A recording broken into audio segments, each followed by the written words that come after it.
Mr. Speaker.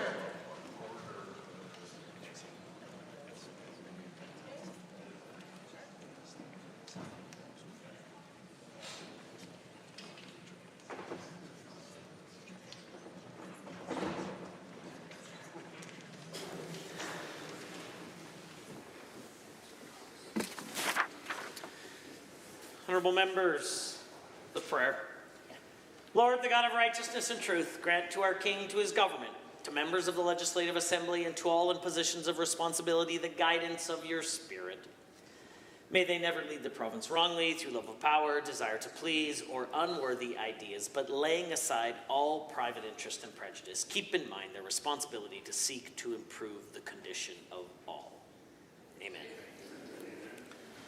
Please be seated.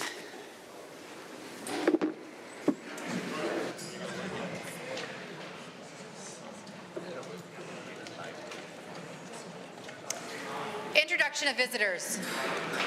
Introduction of guests. Honourable members, I have two guests to introduce to you today.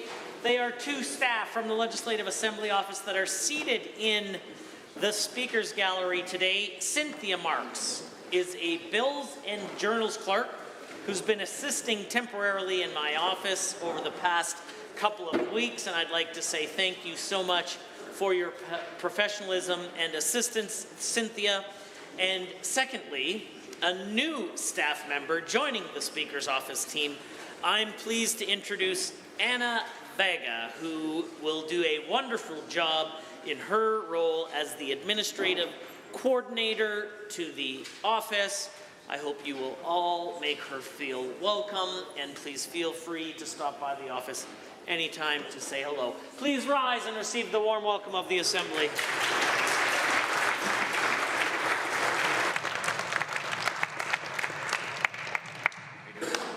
The Honourable Member for Edmonton South has a school group to introduce. Thank you, Mr. Speaker. I'd like to introduce to you and through you the amazing students and dedicated teachers and volunteers from the grade 6 of Monsignor Fee Audison in Edmonton South Riding. Please rise and receive the warm welcome from the Assembly. The Honourable Member for Calgary Buffalo. Through you to members of the legislature, Marlene Heidemann, Adrian Bursay Harris, Clara Sunwoo, and Jason Seward are all RSWs. 3 of them are senior child intervention practitioners. 1 is a court coordinator. Mr. Speaker, March is Social Work Month. Please stand up and receive the warm congratulations of the Assembly. The Honourable Member for Edmonton Riverview. Thank you, Mr. Speaker. As my colleague just said, March is Social Work Month in Canada. Therefore, Mr. Speaker, as a social worker myself, I'm proud to introduce to you and through you to all members of this Assembly the following amazing registered social workers. Shamantha Kure, Program Reporting Verification Officer. Shola Alawali, Disability Services Caseworker. Michelle Lecomte, Rehabilitation Practitioner Supervisor. All work for the Government of Alberta. Please stand and receive the warm welcome of the Assembly. The Honourable Minister of Children's Services. Yes, thank you very much, Mr. Speaker, and I'd like to introduce to you and through all the members of the Assembly some fantastic students from Boyle Street Education Centre today, joined by their teacher, Jennifer Bennett. Please rise and accept the warm welcome of this Assembly. The Honourable Member for Calgary Varsity. Mr. Speaker, as a neurologist, it is my honour to introduce to you members of the Edmonton Epilepsy Association. We have Valeria Palladino, Tammy Humphreys, Erica and Sydney Takacs, Noella Desolnerson, Karima Ewig, and Christy Alexander, all here to advocate for a new drug for resistant epilepsy. Please rise. Are there others? None, the clerk. Ministerial statements. Member statements. The Honourable Member for Edmonton Northwest has a statement to make. If the UCP is serious about stopping Trump, they need to stop acting like Donald Trump. For years now, almost every new policy this government has tried to impose on Albertans is nothing more than a copycat from their MAGA friends from south of the border. Attacks on academic research and science, attacks on immigration and minority groups, anti-vax rhetoric, the list goes on and on. The UCP must stop with their slogan that Canada is broken. Stop the attacks on the national institutions that Albertans depend on. The Canada Pension Plan works, and we all need it. Stop trying to dismantle it. Our public health system works when you invest in it. Stop tearing it apart. Now, more than ever, we need a strong, well-funded RCMP. Stop attacking the Mounties. The UCP's corrupt care scandal, which is now being investigated by the RCMP, lies at the heart of all of this. By tearing out pages from Trump's playbook and applying them here in Alberta, the UCP appears willing to break the law for the sake of undermining our public health system and enriching their friends to boot. Yep. Sunlight is the best disinfected, Mr. Speaker. The corrupt care scandal needs a public inquiry with a judge empowered to call witnesses, and the RCMP must be allowed to conduct their investigation without constraints nor fear of retribution.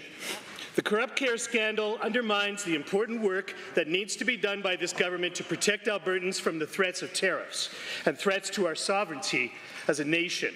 So, throw down the MAGA hats, start flying the Canada flag the right way round, and if you are serious about stopping Donald Trump, stop acting like Donald Trump. Order. The honourable member for Drayton Valley, Devon, has a statement to make. Mr. Speaker, the stats don't lie. Alberta is the best place to live, work, and raise a family. Full stop. Yeah. Our province population is growing at the record rate. Our tourism industry is booming, with visitor spending reaching an all-time high in 2023. This creates a need for us to develop more world-class attractions and facilities that will create jobs, spark economic growth, and serve more residents and visitors. This is why our government has entered an MOU with City of Edmonton and Oilers Sports and Entertainment Group to make a historic investment in downtown Edmonton. The MOU will further unlock Edmonton's potential to be the destination for sports, entertainment, and much more. Our investment of up to $183 million will help fund priority projects right here in our capital city. This includes a brand new event park in the heart of the Ice District, site servicing for the village of the Ice District to develop much needed housing, and the demolition of the old Coliseum for the future developments. We are building Edmonton into the capital city that will turn heads, Mr. Speaker, all while improving public safety, creating more affordable housing and opportunities for families, visitors, and residents to get together and make memories that will last for a lifetime. The work that our government is doing will strengthen communities and solidify Edmonton's position as a world-class destination, Mr. Speaker. Thank you. The honourable member for Calgary Edgemont.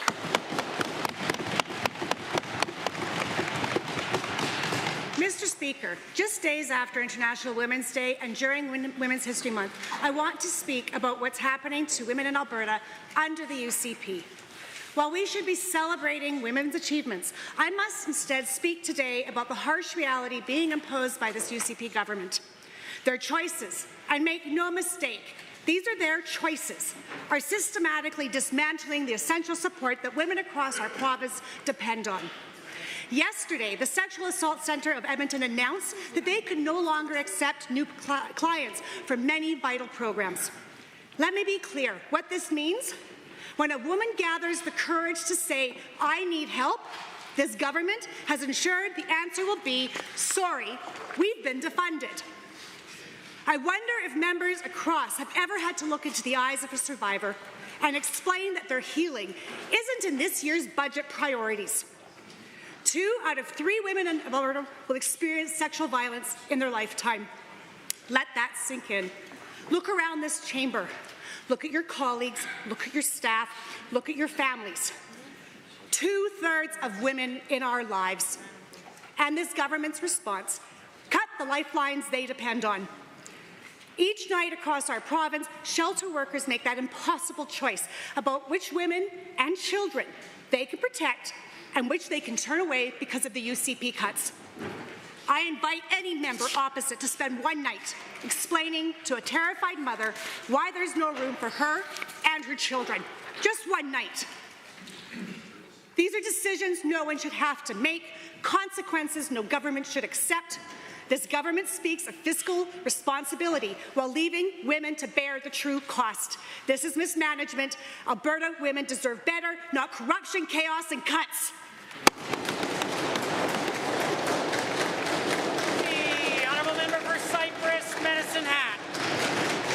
Thank you, Mr. Speaker. On February 20th, the Alberta Sheriff successfully shut down another property known for drug activity in my riding of Cypress-Medicine. Thanks to the dedicated work of our Safer Communities and Neighbourhoods unit, working alongside the Medicine Police Service. Since April of 2023, this property has received 18 complaints related to drug and criminal activities, with most originating from its detached garage. It is situated in a high-traffic area with 2 schools and a daycare nearby, making the situation even more concerning. This goes to show how these dangerous criminal organizations can operate very close to home and how much harm they can cause in our communities, and they directly threaten the well-being of children and families. The safety of Albertans and their families remain a top priority for our government. Through collaborative enforcement efforts and community engagement, we're taking actions to ensure that Medicine residents can feel safe in their neighbourhoods. And again today, there's even more success for the SCAN unit. The Alberta Sheriffs have shut down a property in Innisfail where complaints of drug activity disrupted a residential neighbourhood. We will continue to do whatever it takes to keep our province safe. SCAN's closure of this notorious property is a huge win for the residents of Innisfail.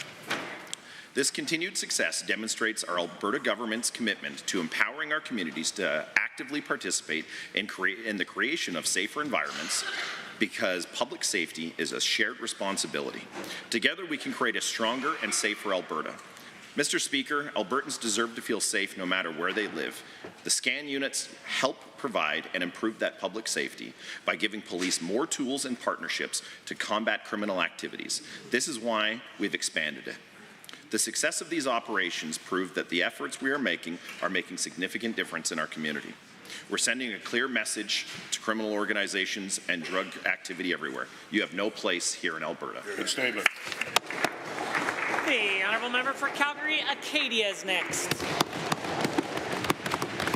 Mr. Speaker, constituents say the funniest things. Residents of Calgary Acadia, like many Albertans, have been paying close attention as the fine print of this proposed budget is made clear. In a time when things are scary, money is tight, and jobs are uncertain, Carolyn wants to know why they're seeing cuts to public education and a government gloating that 1 teacher to 48 students deserves an A+. We all know that's a failing grade. Chaos inside the healthcare system, where mental health, work ethics, and commitment of the healthcare workers are profoundly impacted by the incompetence of this government, shares Jessica, a registered nurse. The corrupt care scandal has me at my wit's end, and Lauren questions how to stop this madness. How does this restructuring improve any outcomes for Albertans? Jess worries that in the end, all we'll see is lots of severance package, costly private contracts, and buddy deals. Sam couldn't agree more. She urges that this can't be let go. The cronyism has to stop. A $10 billion deficit, $10 billion swing in 12 months, from surplus to deficit. Albertans are watching this government choose trips to Florida over supports for permanency. They pick fights with the federal government instead of securing childcare in Alberta, and are rewriting history by actively deciding what gets recorded. Hillary was quite blunt. It's you, Premier Smith, who I do not trust. Danny sums it up quite nicely. I understand fiscal responsibility, but I am dismayed that once again, our province's most vulnerable children, who did not ask nor deserve to be where they are are once again asked to do without. Do better. The honourable member for Calgary-Acadia will know that the use of a proper name under any circumstance, including that in a member statement, would be inappropriate, and I'm sure she'll govern herself accordingly in the future. The honourable member for Edmonton Riverview. Back in 2021, the UCP released the Facility-Based Continuing Care Review. There were 42 recommendations that identified key changes needed to improve the well-being of seniors in our province. The review was widely heralded by many stakeholders as moving the sector in a positive direction. This is in sharp contrast to many biased reports created by the UCP to further their backwards ideas. Remember Jason Luan's Supervised Consumption Review in 2019, and more recently the Alberta Pandemic Data Review 2025. Both reviews were widely condemned by academics, frontline workers, and the NDP caucus. Today, 4 years later, regardless of the UCP having a blueprint for key changes, the continuing care system is still in chaos. From motel medicine, where seniors were put in rooms that did not accommodate their wheelchairs and fed fast food, to ongoing lack of staffing and facilities, which means seniors are neglected. The UCP have not improved the system. They say shifting the responsibility from health to seniors and community social services will improve things. Well, we're waiting and waiting, and nothing has changed. In addition, instead of fulfilling on a key recommendation of the review, the Minister of Health changed the legislation last year to eliminate minimum daily hours of care for residents. This change means operators do not have to abide by universal standards, and families cannot rely on consistent and sufficient care for their loved ones. The facility-based continuing care review recommended the minimum care hours be increased, not eliminated. Therefore, the UCP is ignoring the recommendations of their own review. So here we are today in the biggest scandal of the Alberta government ever, the corrupt care scandal. Do you think the Premier and ministers are working hard to improve the continuing care system to support vulnerable seniors in our province now? Nope. They're busy firing CEOs and board members. Presenting reports by standing in special committees, presenting petitions, notices of motions, introduction of bills. The Honourable Minister of Advanced Education. It is my pleasure to rise today to move first reading of Bill 40, the Professional Governance Act. The Professional Governance Act would consolidate and streamline advanced education's professional governance legislation from 9 separate acts into one. Bill 40 would modernize professional legislation, emphasizing good governance and consistency in the regulation of the professions it covers. It would also remain responsive to the unique needs and operations of each professional regulatory organization. Honourable members, the Honourable Minister of Advanced Education has moved first reading of Bill 40, Professional Governance Act. All those in favour of the motion, please say aye. Aye. Any opposed, please say no. In my opinion, the ayes have it. That motion is carried and so ordered. Go ahead. Bill 40, Professional Governance Act, is now read a first time. Tabling returns and reports. The Honourable Member for St. Albert. Thank you, Mr. Speaker. I'd like to table 5 copies of a letter that was written to Christensen residents talking about their work to lobby the government to reduce the interest rate on penalties. The Honourable Member for Edmonton Highlands Norwood. I'm tabling some of the hundreds of comments on the Minister for Children and Family Services Facebook post where he is getting absolutely roasted, and rightly so, for having the audacity to question striking education workers making poverty wages. They deserve fair pay and they deserve respect. Time to listen, Minister. Order. The Honourable Member for Cypress Medicine Act. The Honourable Member for Sherwood Park. Speaker, Albertans know we debate in this Assembly, but in our communities we work together for a better Alberta. I'm providing a copy of the Inquiries Act provided to me by a UCP MLA that wanted to highlight the fact that the UCP Cabinet is not calling a public inquiry. The Honourable Member for Calgary Northeast. Go ahead. So I would like to table the statement from Alberta Life Lease Protection Society, which shows that 217 seniors are owed about $72 million by Greg Christensen group of companies. So here are the copies. Member for Calgary Bennington. Speaker, I'd like to table the requisite number of copies of an email from Crystal. Her 10-year-old isn't able to go to school without the support of her EA. She says the UCP keeps passing the buck down to school divisions, but we all know that their funding comes straight from the top, straight from you. Are there others? The honourable member for Edmonton McClung will be the last tabling. I rise today to table 5 copies of 4 different letters from constituents in Alberta who are very much against what the transportation minister is doing with the Green Line, and then one of them starts, we really want to cut the chaos and get serious about. Thank you. Order, order, order, order, order. The time is now 1:50, and that makes it oral question period. And the leader of His Majesty's Loyal Opposition has question number 1. Mr. Speaker, the corrupt care scandal has already cost Albertans hundreds of millions of dollars, and the costs are growing. In her statement of claim, the fired CEO of AHS says Alberta bought $614 million in products and services from MH Care and the UCP's close friend Sam Raish. These products included infamous Turkish Tylenol, but also countless shipments of personal protective equipment. To the Premier, how much has the government spent storing in warehouses all of the Turkish Tylenol and expired PPE at the heart of the corrupt care scandal? The Honourable Minister of Health.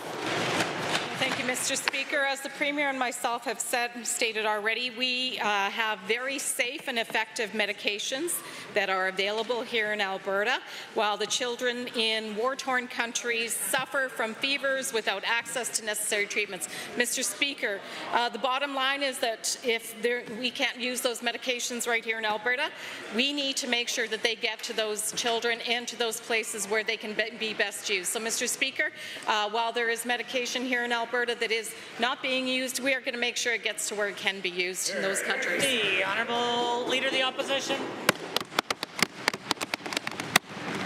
Mr. Speaker, leaked documents and videos reveal the cost of the corrupt care scandal has skyrocketed. The government has wasted over $5 million of Albertans' money just to store Turkish Tylenol and expired and unused PPE, much of which has been deemed completely unusable for Albertans' needs. They bought it all from Sam Raish, but they haven't used it and they can't use it. So instead, they have been wasting Albertans' money, letting it collect dust in warehouses instead of spending it on Albertan priorities. Wow. How much is this costing Albertans? The Honourable Minister of Health. Mr. Speaker, the members opposite can fearmonger all they want. When there was medication required for Alberta children, we were out there making sure that we got it. Now, Mr. Speaker, that medication is no longer required in our province. We're going to make sure it gets to where it's needed most. In war-torn countries that don't have access to medication, Mr. Speaker. Mr. Speaker, we're going to make sure that that happens as quickly as possible. We're going to continue to do that, Mr. Speaker, because there are children out there that are suffering and could use it. A point of order is noted at 1:53. The Leader of the Opposition. Mr. Speaker, we know the government is paying over $110,000 a month to store 5,000 pallets of expired PPE and even more for the pallets of Turkish Tylenol. Wow. It all adds up to over $5 million and maybe more of wasted money on storage fees. The government knew their PPE was no good. Healthcare workers called it shoddy. We can assume Sam Raish and MH Care called it a jackpot. Now it all rots away, expired and unused, in an expensive to rent warehouse. How much waste and kickbacks has this government been party to? The Honourable Minister of Health. Mr. Speaker, the fear-mongering from the other side continues. In fact, Mr. Speaker, all the products that we received, including... Whoa. Order, order, order. The Honourable Minister of Health is the only one with the call. Thank you, Mr. Speaker. Maybe the members opposite would, at this point, listen to the fact that this medication is indeed safe. It was brought in, it was approved by Health Canada, it was allowed for sale in Alberta by Health Canada. Mr. Speaker, we know that we have children in other parts of the world that could use this medication while we are not able to use it. Mr. Speaker, the supplier of this product actually supplies all of Europe, North Africa, and the order. The honourable member for Edmonton Goldbar will come to order. The member for Edmonton Whitemud has question 2. Thank you, Mr. Speaker. I hope the Minister of Health will listen to the question before she begins to answer. The costs of the unused PPE don't stop at $5 million. The government also signed a contract for another $450,000 to get rid of it all. Wow. After buying PPE at a premium from Sam Raich, the government couldn't use it, so they have to throw it all away. The contract to get rid of 5,615 pallets of unused PPE went to an out-of-province company for $450,000. Why did the government spend $500,000 to throw away unused PPE they never should have bought in the first place? The Honourable Minister of Health. Mr. Speaker, I believe the members opposite forgot we were in a pandemic and needed PPE. Mr. Speaker, we will continue to make sure that Albertans have the products they need, whether in a pandemic or not. Mr. Speaker, we're going to continue to make sure that these products, these medications that are perfectly safe, regardless of what the other members are saying, that they will get sent to a place where they can be used before they expire, Mr. Speaker. Again, the Atabay, the primary manufacturer of acetaminophen, is the primary manufacturer for European Union, Middle East, and North Africa. The order. The honourable member for Edmonton Whitemud.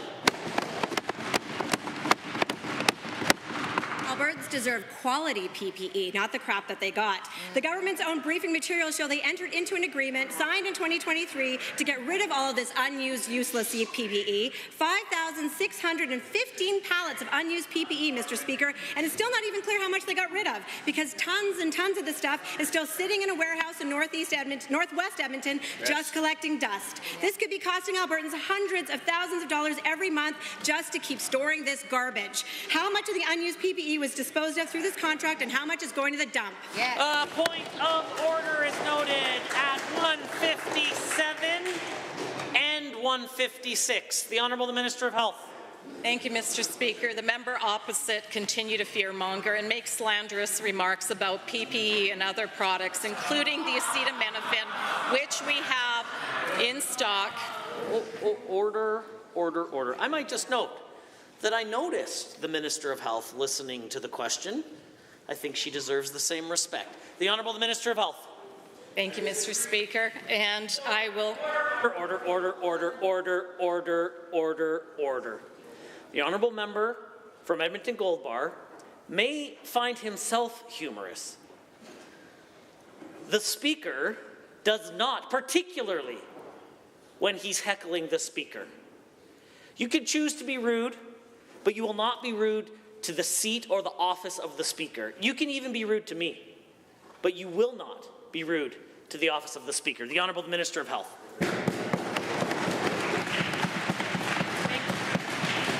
Thank you, Mr. Speaker. As I've said before, the medication that was received from a reputable company called Atabay, that is the primary manufacturer of acetaminophen in the European Union, the Middle East, and North Africa, it is slanderous to imply that these products are unsafe or cause illness. The Honourable Member for Edmonton Whitemud. All right, so let's recap. The UCP overpaid Sam Raich for PPE that was not only unused but was actually useless. Then they paid more to store this useless garbage and then paid more again to have it thrown away. But of course the UCP did not actually pay for this, Albertans did. That's right. And then the UCP in their eternal wisdom entered into more contracts with Sam Raich and his multiple businesses for Turkish Tylenol and then private surgical centres, and we all know how that's going. So this is a clown show of incompetence and grift. Why should Albertans expect anything other than corruption and failure from this government when it's all they can deliver? The Honourable Minister of Health. Thank you, Mr. Speaker. And I'd remind the members opposite that it wasn't the government, but AHS that entered into all of the agreements, Mr. Speaker. And we will, through...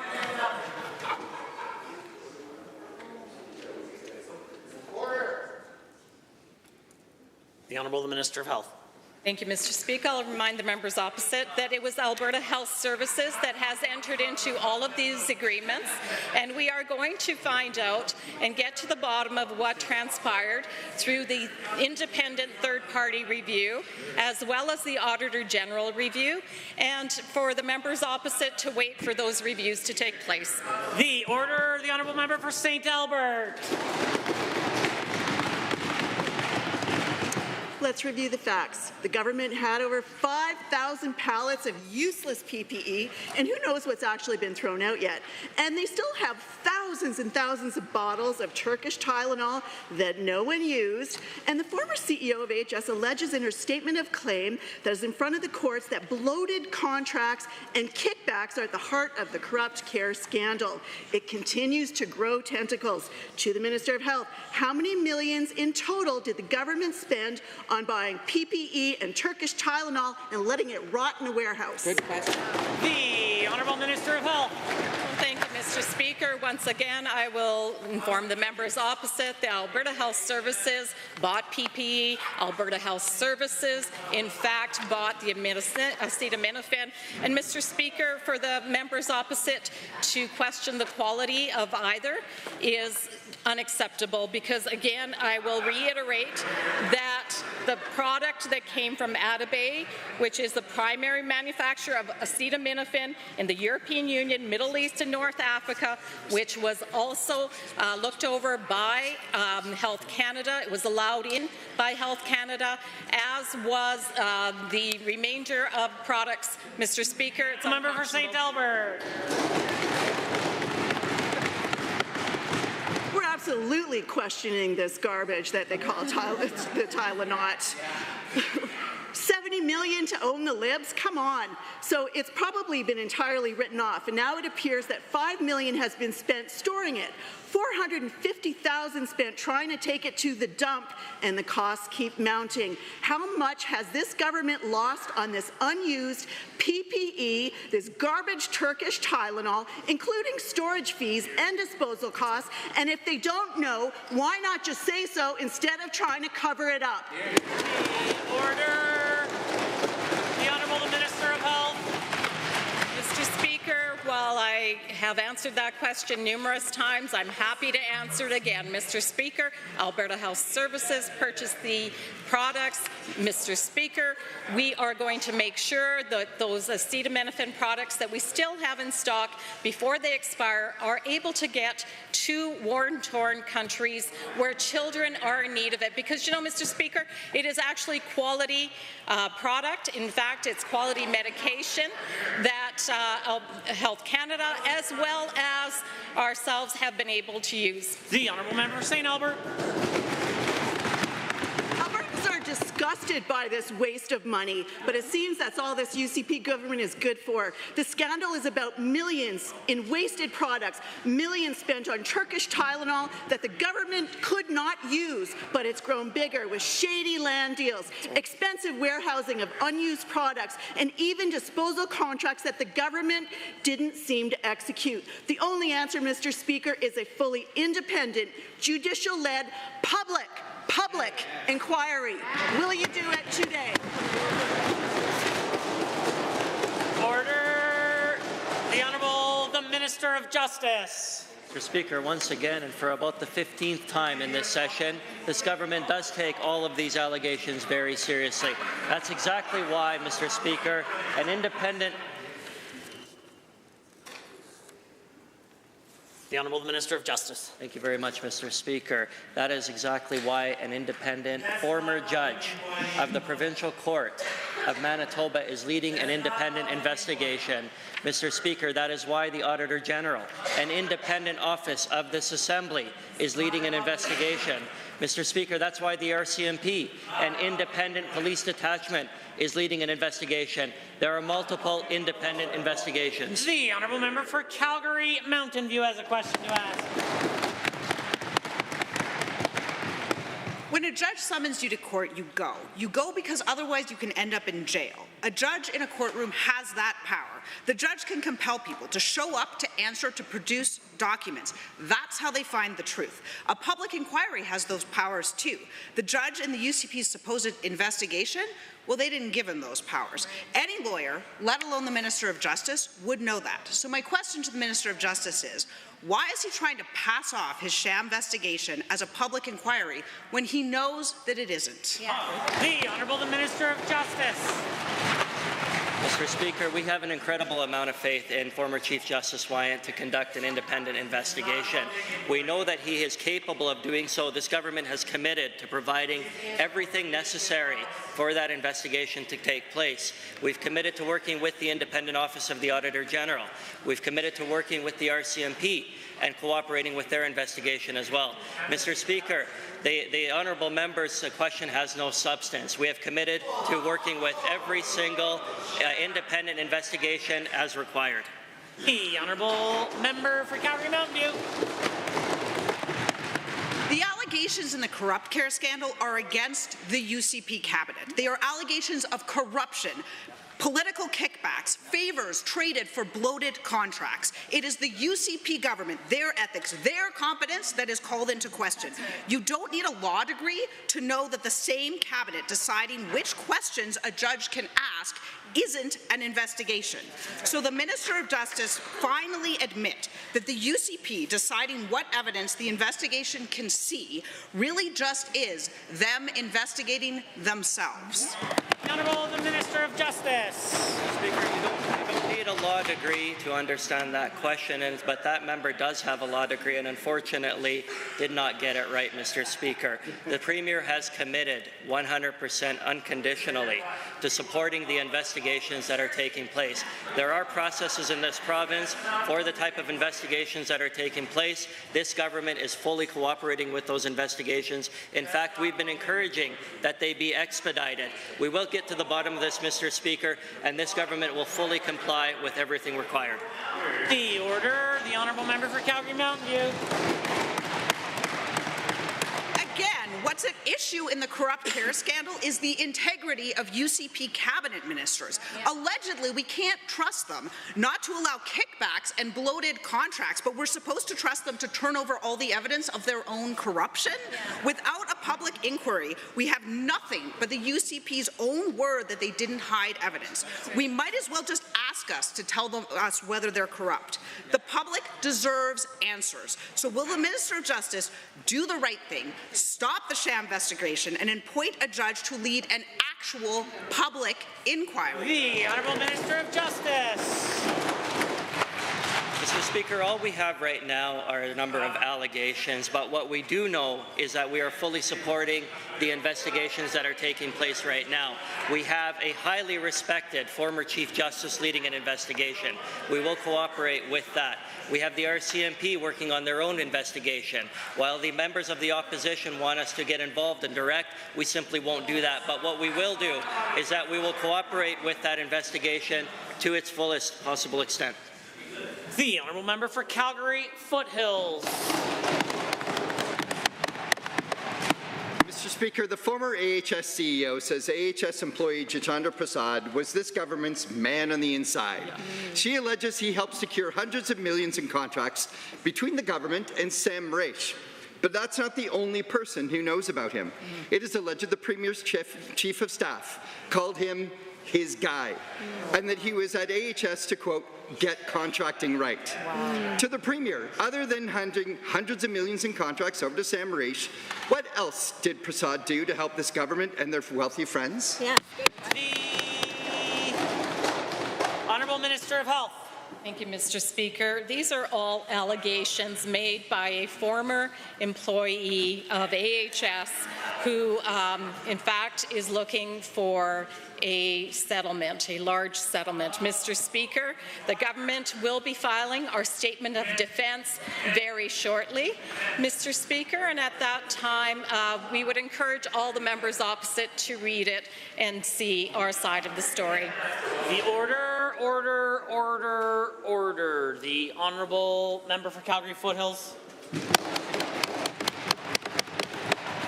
Yes, a former employee who has done her filing, but you have not. The honourable member will know that after question 4, the use of a preamble is not acceptable. I appreciate that you think it's funny, but you did it yesterday as well. It's not funny, it's about the rules. Either follow them or we'll move on. The honourable member for Calgary Foothills. Given that, according to the former AHS-CO, a forensic audit raised major flags about Mr. Prasad's potential conflicts of interest, and given that forensic audit revealed Mr. Prasad had an email account with MHCare while he was also working for AHS. Wow. And given that when the AHS board learned of this fact, they recommended going straight to the RCMP. Yeah. Why did the Premier fire the AHS board when they had these major concerns with this conflict of this government employee? Here. The Honourable Minister of Health. Mr. Speaker, the government will be filing our statement of defence very soon, and we will be vigorously defending against all claims within that statement of claim. I'm committed to ensuring our healthcare system and our procurement processes are beyond reproach, as is everyone on this side of the House, Mr. Speaker. I look forward to continuing the critical work that Premier Smith has tasked me with on refocusing the healthcare system, because, Mr. Speaker, we all deserve a great healthcare system. The Honourable Minister of Health will know that the use of a proper name under any circumstances is inappropriate. The Honourable Member for Calgary Foothills. Given that the AHS-CO was concerned with bloated contracts being negotiated by Mr. Prasad, and the former CO concluded the rates he set, quote, would lead to significant increased costs and potentially hundreds of millions in profits. And given the former CEO told officials, including the Premier's own Deputy Minister, about these conflicts, why did the government fire the CEO when she was trying to alert the government to potential criminal activity and massively bloated contracts that could leave Albertans on the hook for hundreds of millions of dollars? The Honourable Minister of Health. Mr. Speaker, again, all of these allegations are just that, allegations that have not been tested yet, Mr. Speaker. The government is filing our statement of defence very shortly, and I encourage all the members opposite to read it when it comes out. It will be, of course, made public at that point in time, and until that time, I'm going to continue to work to make sure that we have an excellent healthcare system. Mr. Speaker, in fact, we made a wonderful announcement yesterday on EMS, and I wish more members of the opposite would ask about that. The order. The Honourable Member for Athabasca, Barhead, Westlock.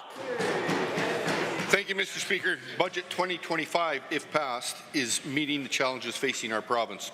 Alberta's government is investing in various initiatives, including investments into our world-class education system.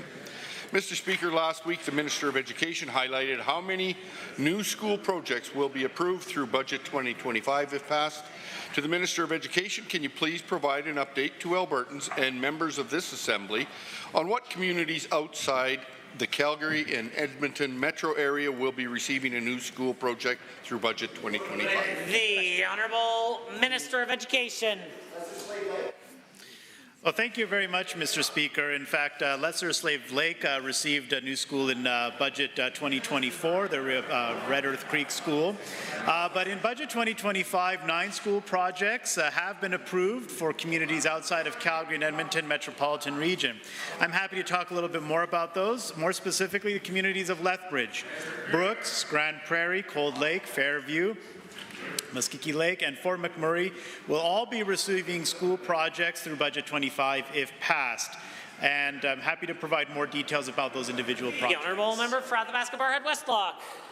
Thank you, Mr. Speaker. Given that numerous communities across the province are receiving a new school project through the Budget 2025 if passed, and given that there are already multiple projects underway in rural communities and smaller metro areas that will help address growing enrollment across the province, and given that we have seen a generational investment into Alberta's education system by this United Conservative government to help ensure Alberta students continue to receive a world-class education. To the Minister of Education, can you please provide an update on the school projects already underway in Alberta outside the Edmonton and Calgary? The Honourable the Minister of Education. Thank you, Mr. Speaker. An important question. Currently, we have 132 school projects underway in various stages including the 41 projects that have been approved in Budget 25 that will be providing more details about in the coming days. And if passed, of course, a third of these projects will be in communities outside of Calgary and Edmonton metro communities. More specifically, 47 projects. 27 of those projects are in the construction phase, 6 projects in design, 14 projects in planning, and 1 project in the pre-planning stage. The Honourable Member for Athabasca Westlock. Thank you, Mr. Speaker. Given that Alberta will see new school projects through Budget 2025 if passed in various communities across the province, and given that there are already multiple school projects underway across the province to address growing enrollment in our fastest growing communities, and further given that this government has made historic investments into Alberta's education system, Mr. Speaker, to the same minister, can he please provide an update on the other important investments Budget 2025, if passed, will make to support student success in Alberta? The Honourable Minister. Well, thank you very much, Mr. Speaker. Some of the other investments that we're making include an additional investment of $1.1 billion over the course of the next 3 years, which will help our school boards hire over 4,000 additional teachers and educational support staff. We're also investing $1.6 billion to support the specialized learning needs of students. That includes a 20% increase to the classroom complexity grant, which school divisions can use to hire psychologists, speech-language pathologists, EAs, and other support staff, all of which will help ensure that every child receives a world-class education. The Honourable Member for Calgary-Bennington has a question to ask. The Premier continues to spend more time south of the border than with the people of Alberta, her constituents, her own MLAs. It's clear the self-serving government would rather spend public tax dollars on lavish galas. This time, it's a $1,500 U.S. ticket for the PragerU Gala in Florida. To be clear, the Premier is using Albertans' tax dollars to attend a high-priced fundraiser for a right-wing propaganda machine. Why does the Premier think it's okay to use taxpayer dollars to help fundraise for PragerU with Ben Shapiro? The Honourable Government House Leader. Thank you, Mr. Speaker. To be clear, the Premier is doing exactly what she was elected to do, which is defend Alberta's best interest with our neighbours in the South. Mr. Speaker, Mr. Shapiro has a large following on social media, and the Premier has made it clear that she will go where she needs to go to spread the message that Alberta is the best place to live, to work, and to visit, and to make sure that the interest... The Honourable Government House Leader. Thank you, Mr. Speaker. And to make sure that the message that Alberta is open for business remains clear. Mr. Speaker, while the chaos continues to ensue in Ottawa, you can count on the Premier to make sure that Alberta's best interests are represented. The Honourable Member for Calgary-Bennington. Given that the Premier is happy to promote this event for PragerU using public tax dollars for travel expenses that could be well used to fund Alberta schools or address the ongoing education support staff strike, given that PragerU's so-called educational curriculum contributions include challenging the history of slavery, saying things like, quote, cries for racism where there is none. Is the Premier agreeing with PragerU's horrendous views on the history of slavery in North America, and is this going to be part of her plan for Alberta's curriculum? The Honourable Government House Leader. Well, Mr. Speaker, I'm glad the member opposite has decided to talk about education in the province of Alberta, because the Premier has made a generational investment in education, investing $8.6 billion to build and open 90 new schools in the province, Mr. Speaker. That is what you call leadership. We are seeing record migration into the province. We need to address that issue by making sure we have the infrastructure, the schools, and the hospitals to meet the demands of the future of Alberta, and the Premier is leading the way. Unlike the leader opposite, Mr. Speaker, who is somewhere maybe in this building or maybe not, Mr. Speaker, our Premier is leading. Order, order, order. Collective yelling is not heckling. It is noise, and it's unacceptable. The Honourable Member for Calgary-Bennington.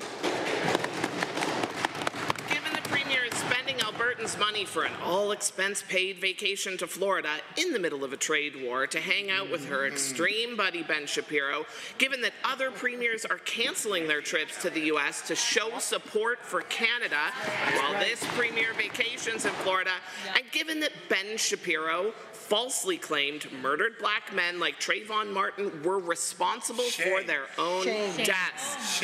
Why won't the Premier denounce these remarks, cancel the taxpayer-paid trip to Florida, and apologize for placating to extremists yet again? The order. The Honourable the Government House Leader. Well, Mr. Speaker, the person that the member opposite is referring to, Ben Shapiro, also opposes tariffs.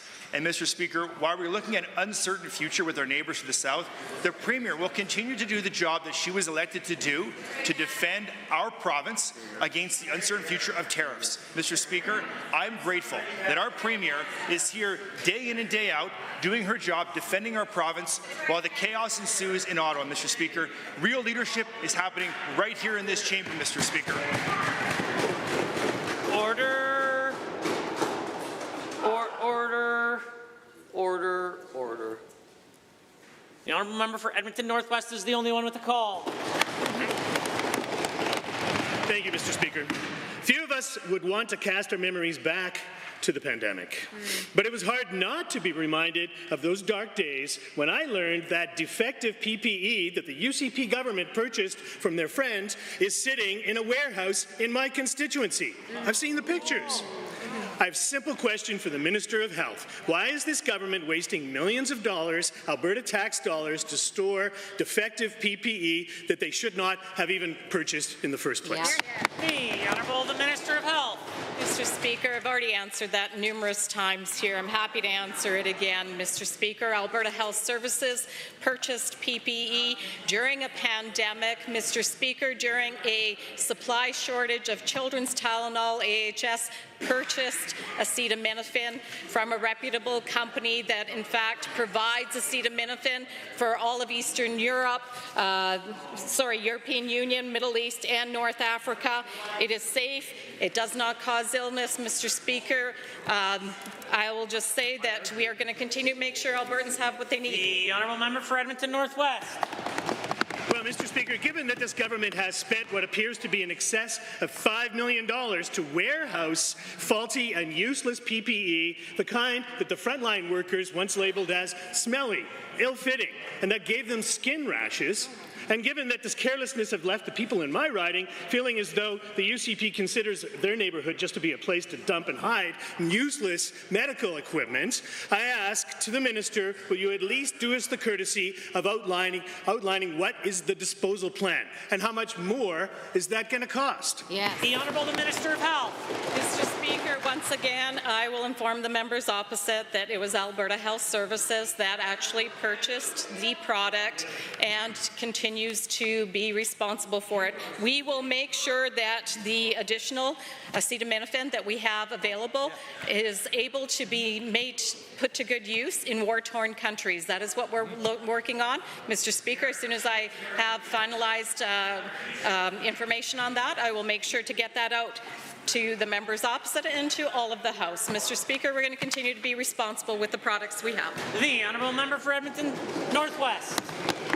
Well, given that this government has no real plan to solve this problem, and it only really is getting their head around what the problem is here today, given that the festering PPE is only one example of several serious problems, Turkish Tylenol, corrupt care scandal come to mind, wasteful spending, and indeed outright corruption, I ask the Minister, when will this government stop enriching their friends and themselves with their wealthy friends and start to work for everyday Albertans like they're meant to be doing? The Honourable Minister of Health. Mr. Speaker, when are the members opposite going to stop fear-mongering, and when is No-Show Nancy, their NDP leader, going to stop creating? Order. Order. Order. The Honourable Minister of Health. When is the NDP leader, No-Show Nancy, going to actually stop advising the public? Order. The Honourable Minister of Health. Mr. Speaker, Their leader just yesterday advised the public not to call 911, but rather drive themselves to the hospital if they were experiencing an emergency. If that isn't fear-mongering, Mr. Speaker, I don't know what is. Shame on them. Order, order, order, order, order. The honourable member for Vermilion Lloydminster Wainwright. Thank you, Mr. Speaker. I'm not surprised to hear that the NDP have another smear campaign underway. With the passing of Budget 2025, I have seen increasing amounts of misinformation about hospital transfers from Alberta Health to Alberta Infrastructure. Mr. Speaker, as Mark Twain said, get your facts first, and then you can distort them as you please. So let's help the NDP get the facts they are already distorting. To the Minister of Infrastructure, on April 1st, 2025, are you selling hospitals? The Honourable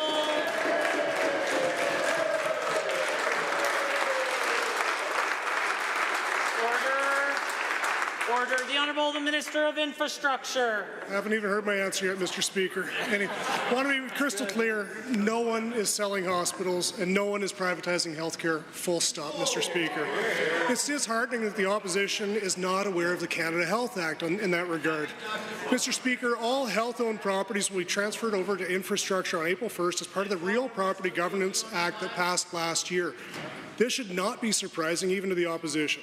We've been working for over a year to consolidate all government-owned property under one management. There's no secret agenda on this side of the House. Hear, hear. The order. The honourable member for Vermilion Lloydminster Wainwright.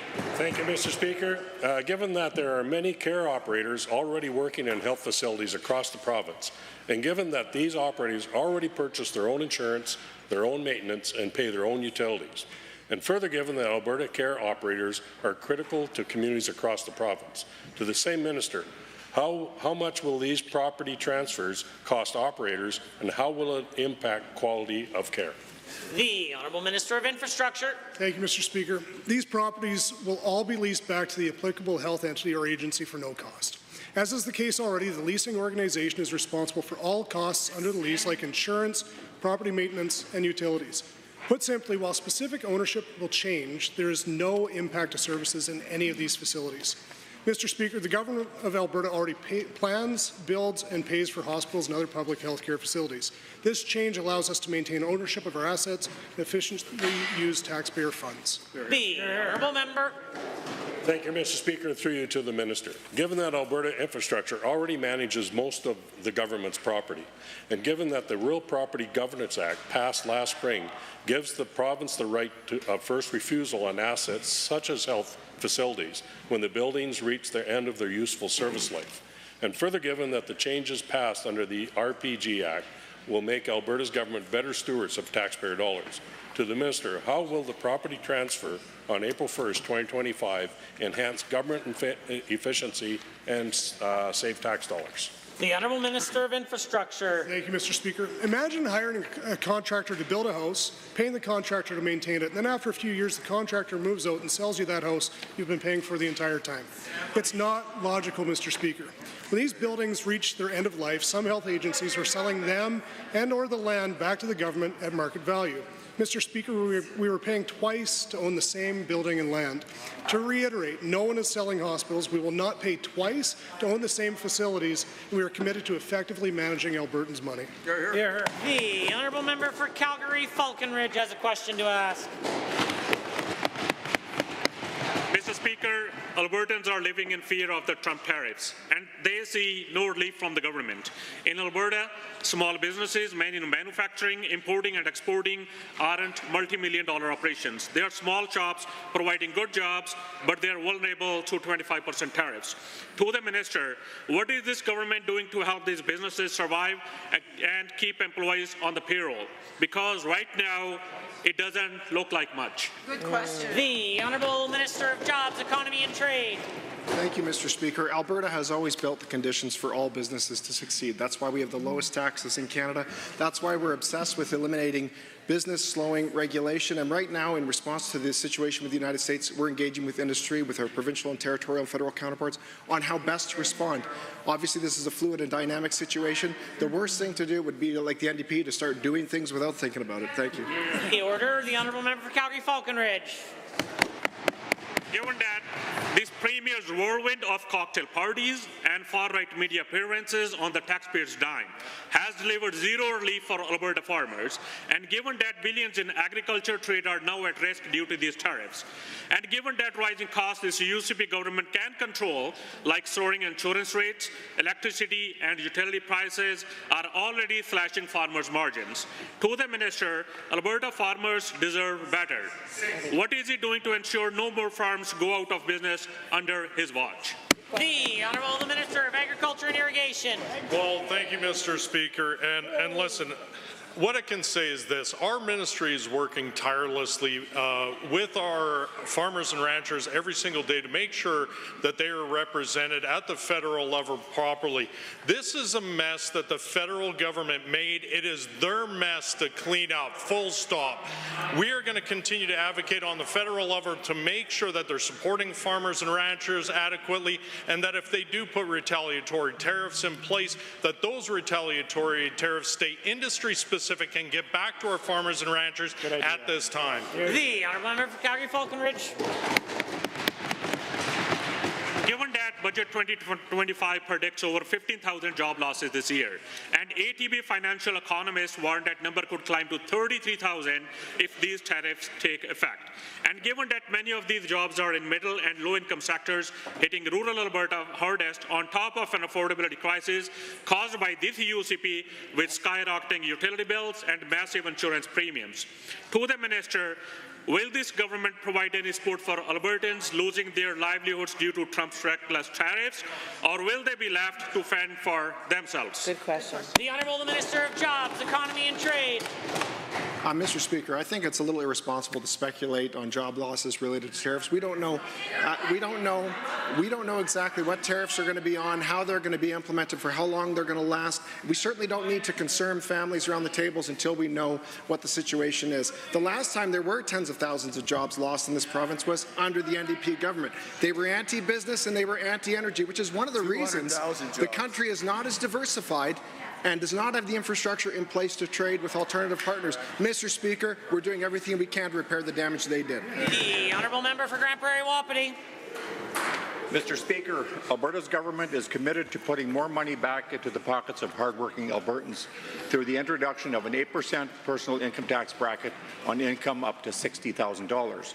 This will result in a significant savings for individuals and families in the province while fulfilling a promise made in the most recent election. To the Minister, or to the President of the Treasury Board and Minister of Finance, how will this tax cut support Albertans amid a volatile tariffs and unpredictability economy?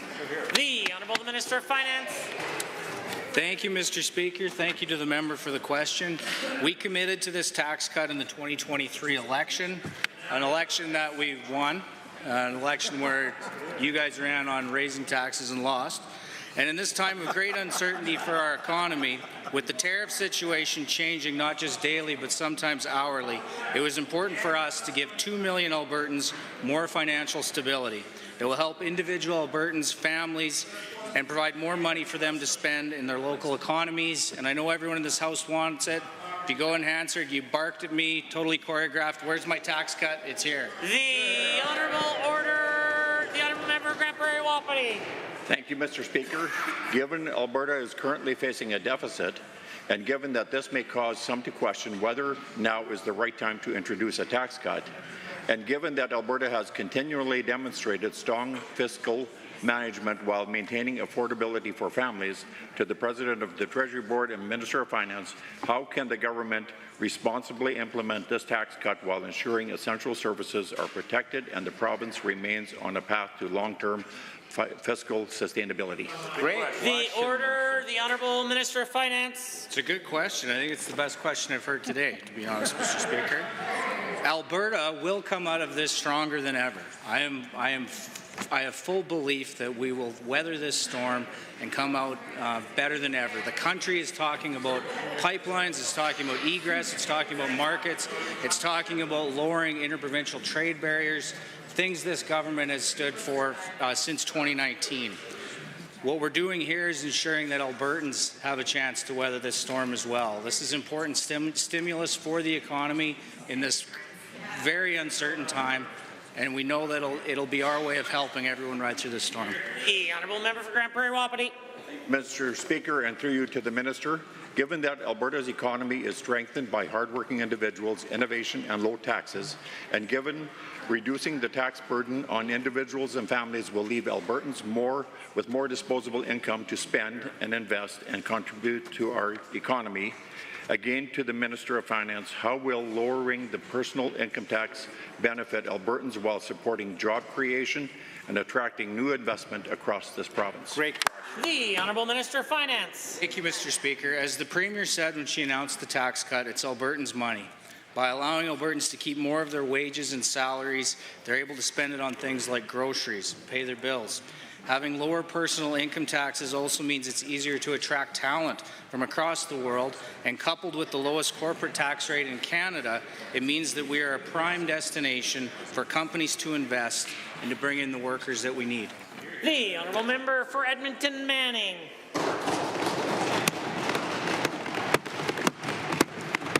Mr. Speaker, over the weekend, China imposed 100% tariffs on Canadian canola oil, meal and peas and 25% on pork. Canada is one of the world's largest producer of canola, and shipments of canola to China stood at about $4.9 billion last year. Canola meal at $921 million and canola oil at $21 million, yellow peas at $306 million, and another $467 million for pork exports to China. We are talking about massive impacts to our agriculture economy. To the Minister, what does the UCP plan to combat these attacks on our agriculture industry? The Honourable Minister of Agriculture and Irrigation. Well, thank you, Speaker. I find this really rich when the member opposites have been supporting Jagmeet Singh, propping up a Liberal government, a government that put tariffs on China that resulted in this situation, and are now asking us how we're going to fix the federal government's mistakes. I think it's important to understand that this lies directly at the feet of the federal government. They created this situation. It's time for them to fix their mistakes. Justin Trudeau needs to answer for his poor policy decisions. The order, the order. The honourable member for Edmonton Manning. Given that these anti-dumping tariffs by China will cost $1 million to organizations and the 8 farmers, it is estimated that Canadians' canola industry could take a $1 billion hit due to these developments. And given that during negotiations with the United States, dairy farmers had a 3% on domestic market trade to U.S. products. At that time, a compensation model was developed to offset those losses. So I'm asking for 2 things: that the 8 farmers and commodity groups be compensated for legal costs associated with the anti-dumping investigation, and that a financial compensation model be developed to address the impact on commodity and export markets until this dispute between China and Canada is resolved. Minister, get on board. Yeah. The Honourable Minister of Agriculture. Well, Mr. Speaker, I'm already on board. I've met with the federal minister. Those are the exact asks that we put to him.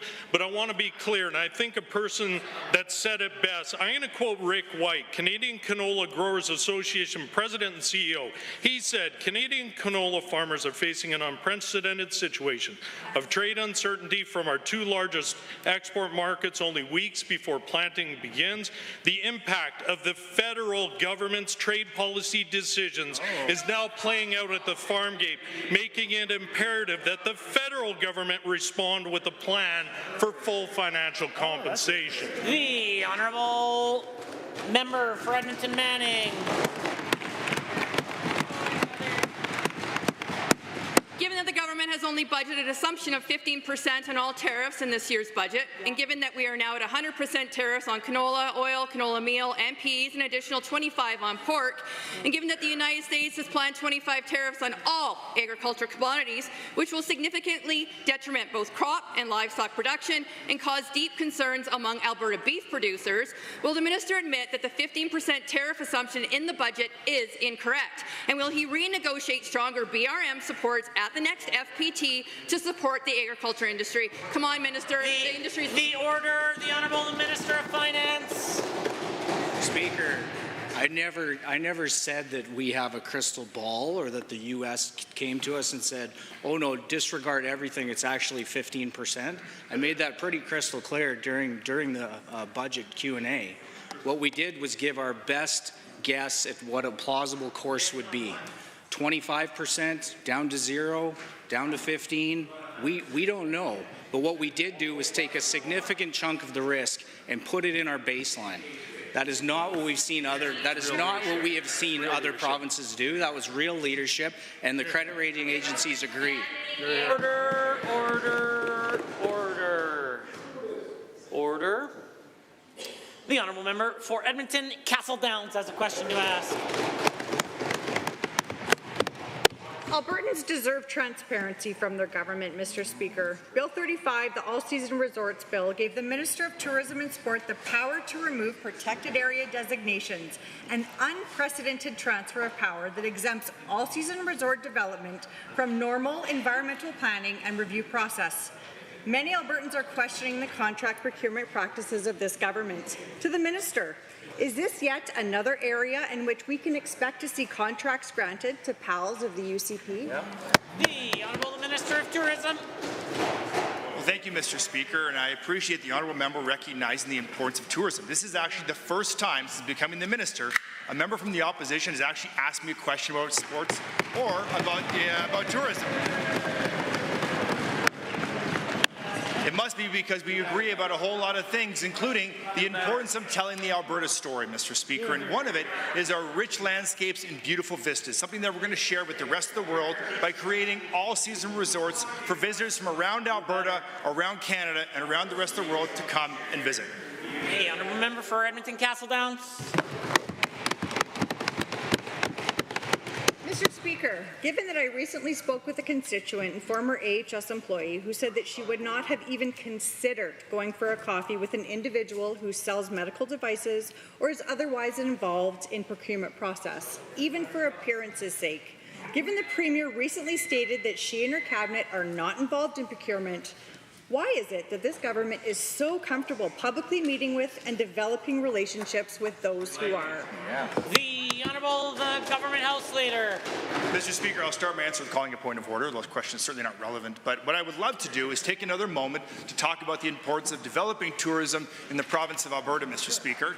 Last year, we released our long-term tourism strategy, and the purpose of this was to outline a path forward of reaching $25 billion of visitor spending by 2035, something that I believe and the stakeholders believe is very achievable, but not, of course, Mr. Speaker, without the help of all-season resorts. It's something our neighbours to the west have done very well, and we have a made-in-Alberta approach to making sure Albertans, Canadians, and international visitors explore our backyard. Point of order is noted at 241. The honourable member. Given that this government continues to erode public trust with its pattern of questionable decision-making, given that Bill 35 features an unprecedented power grab that reports of cozy relationships between government officials and those with a keen interest to make money from government procurement, given that Albertans are rightfully concerned about whose interests are truly being served, transparency and ethical governance should be the bare minimum. Will the minister commit to an independent investigation into the procurement practices of this government to ensure Albertans are not left footing the bill for another round of UCP cronyism? Yeah. The Honourable Government House Leader. Thank you, Mr. Speaker. A string of poor decisions is what landed the NDP back in opposition after one term in government, Mr. Speaker. And I'll tell you, it's pretty rich here in the member's office to talk about ethics when a member of their own caucus, Thomas Dang, had his door kicked in by the police and his house raided and was convicted. Mr. Speaker, I tell you, it is rich from the members opposite. On this side of the House, we have a Premier who is leading this province in some very difficult times with our neighbours to the south, and Mr. Speaker, we stand behind her. Honourable members, this concludes the time allotted for oral question period. We will not be continuing the daily routine in 30 seconds or less because I believe the daily routine is almost completed. We were at tablings. Is there any additional tablings? Seeing none, the clerk. Tablings to the clerk. Members, that brings us to points of order. And at 1:53, the Honourable Government House Leader rose on a point of order.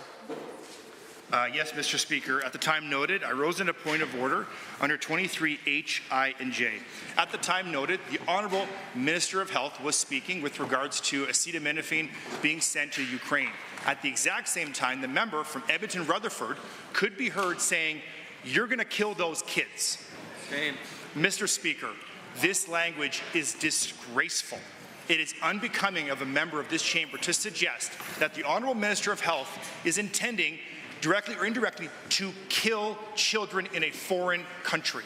I believe that this certainly rides to the place of a point of order, and I'd ask that that member apologize and withdraw profusely. That is disgusting.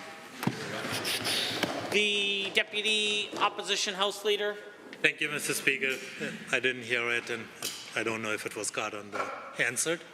But if such words were used directed at Minister, they would be out of order. But that quality of that medication, I guess it was in debate that it's not good. Are there others? I do have the benefit of the blues, and I am prepared to rule. As members know, that the Speaker cannot rule on what they did or didn't hear, or correction, what they didn't hear. And I do have the benefit of the blues, although I don't have an accurate record or recording of such a comment made. I would say, if the honourable member said it, it certainly is a point of order, and she should apologize for it. But with that said, I have no record of it. I consider the matter dealt with and concluded. At 1:56, the Government House Leader rose on a point of order. Thank you, Mr. Speaker. I did rise on a point of order at that time under 23H, I, and J. Specifically, J uses abusive or insulting language of a nature likely to create disorder. At the time noted, the member from Edmonton-Whitemud was speaking, asking a question to the Minister of Health, and in the question it said, and with my unofficial records, Alberta deserves quality PPE, not the expletive that they got. Mr. Speaker, this language has been ruled out of order on 3 occasions, according to my records: April 10th, 89, June 13th, 91, and April 12th of 2000. All of which was withdrawn and apologized for. This certainly language is unparliamentary. This is 2 days in a row, Mr. Speaker, of points of order from that member.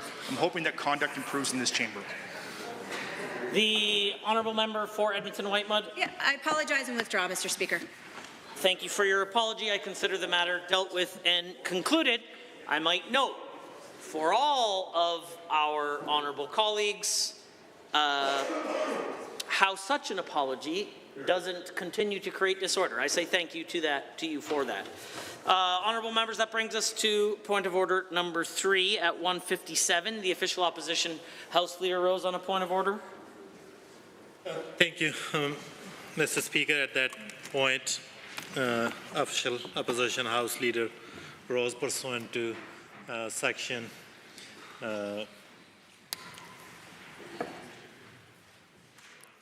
23H, I, and J. Haven't raised a point of order in a while, so that's why I forgot. Member from Minister of Seniors and Community Social Services was heard directing at my colleague that she is so angry, she is so angry. I think that's the kind of language that was directed on individual member. Minister should refrain from using that kind of language, and also that's the kind of language, personal accusation, that will create disorder in the House, and Minister should apologize for that. The Government House Leader. Thank you, Mr. Speaker. I did hear that a bit differently. I heard it in the form of a question, which is, why is she angry? I don't know if which member of the opposition that the Honourable Minister of Seniors, Community and Social Services is referring to. I don't think Sundry's favourite son would have any ill intent in this chamber. So, Mr. Speaker, I again don't have the benefit of the blues. I heard what I heard, but I leave it in your very capable hands. I don't believe it's a point of order. Thank you, Honourable Member. I do have the benefit of the blues, and I also didn't hear what the Honourable Minister of Seniors, Community and Social Services said, nor do I have an accurate official record. So as we were in the first point of order, we find ourselves at the same here in the third. If he directed it directly at the Minister, it probably moves in the direction of a point of order. It's certainly not as egregious as I've seen others, but It's not to say that it's not a point of order. It looks like he's rising. Well, Mr. Speaker, I did wonder why the opposition was angry today, and if this has offended them, I'm happy to withdraw and apologize. Let's get on with the day. Consider this matter dealt with and concluded. That brings us to the final point of order number 4. The Honourable the Government House Leader rose during the final set of questions. I did, Mr. Speaker. I think that it contravenes convention in this chamber that the first and second supplemental of a question, especially after the first 4, has to be related to the initial question. I don't know how all-season resorts is related to procurement, but apparently the member from Edmonton Castle Downs found a very creative way to link the two, or maybe I should say less than creative. But Mr. Speaker, I think this is a point of order, but I'll leave that in your hands. The official opposition House Leader. No, thank you, Mr. Speaker. It's not a point of order. My colleague was asking a question about all-season resorts, and then she asked said, and I quote, many Albertans are questioning the contract procurement practices of this government, and then asked Minister about when people can see the contracts granted to PALs of the UCP. That was the line of question. And in second supplement, she did ask about talked about a constituent, former AHS employee, who told the member something, that some person who is involved in these kind of contracts went for coffee, and people who have some interest in procurement, government is associating with them. Essentially, this question was about government corruption, which is under all kind of different investigations. So I think these questions were quite closely tied with government procurement, their ethics in that process. Are there others? I am prepared to rule, and I do have the benefit of the blues, with a special thank you to the expedient nature of Hansard, it being the last question of the day. And in this case, I do agree with the leader, or the official opposition deputy House Leader, that, well, loosely, the questions were directed about procurement and not necessarily about tourism. That could be a matter of debate, but in this case, I believe that they were closely linked close enough to not constitute a point of order. I consider this matter dealt with and concluded. Honourable members, pursuant to Standing Order 59.015B, the Assembly stands adjourned until tomorrow at 1:30 p.m. The Legislative Assembly policy committees will convene this afternoon, this evening, and tomorrow morning for consideration of the main estimates. This afternoon, the Standing Committee on Resource Stewardship will consider the estimates for Indigenous relations in the Grassland Room. Alberta's Economic Future will consider the estimates for technology and innovation in the Rocky Mountain Room. This evening, Family and Communities will consider the estimates for Service Alberta and red tape reduction in the Rocky Mountain Room. And tomorrow morning, the Standing Committee on Alberta's Economic Future will consider the estimates for jobs, economy and trade in the Grasslands Room. And the Standing Committee on Families and Communities will consider the main estimates for the Ministry of Health in the Rocky Mountain Room. Honourable members, the House stands adjourned until tomorrow at 1:30 p.m.